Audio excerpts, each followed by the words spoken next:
Ayun, mga kababayan, magandang umaga, magandang gabi, magandang hapon, magandang tanghali kung saan man kayo ngayon. Ngayon, mga kababayan, alam naman po natin na ilang araw na lang, eleksyon na. Alam naman natin na sa Lunes, Mayo 12 ay eleksyon na. Nagpakalat ngayon ang kampo ng Office of the Vice President ni Sara Duterte or si Sara Duterte mismo na madaya daw or malaking dayaan daw ang halalan na paparating. Alam naman po natin mga kababayan na hindi naman po siguro papayag ang kinaukulan or kinauukulan na maging madaya no itong eleksyon na to.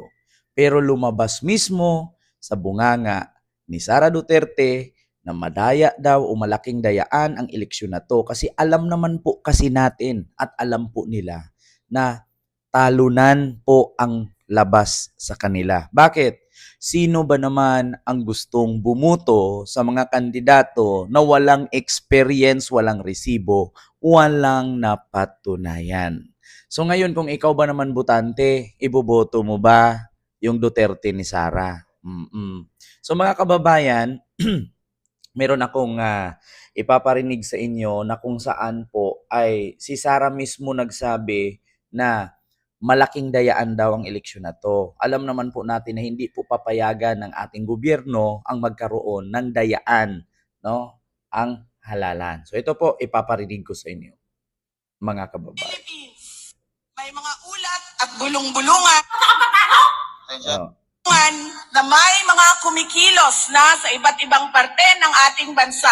Mga babala na maaaring nagsisimula na ang malawakang dayaan sa halalan ng alyansa.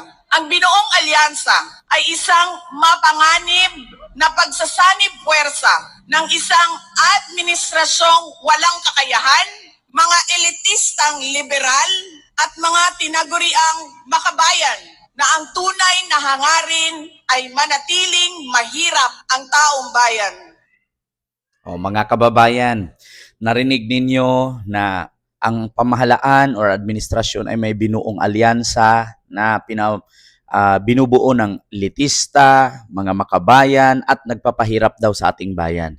Actually mga kababayan, kung balikan lang po natin yung mga nakaraang balita at mga nakaraang pangyayari, speaking of nagpapahirap sa ating bayan, actually ako hindi man ako naghihirap. May load nga ako pang TikTok, may load akong pang Facebook. So alin bang uunahin natin? Yung pang load o yung pambigas? So ibig sabihin,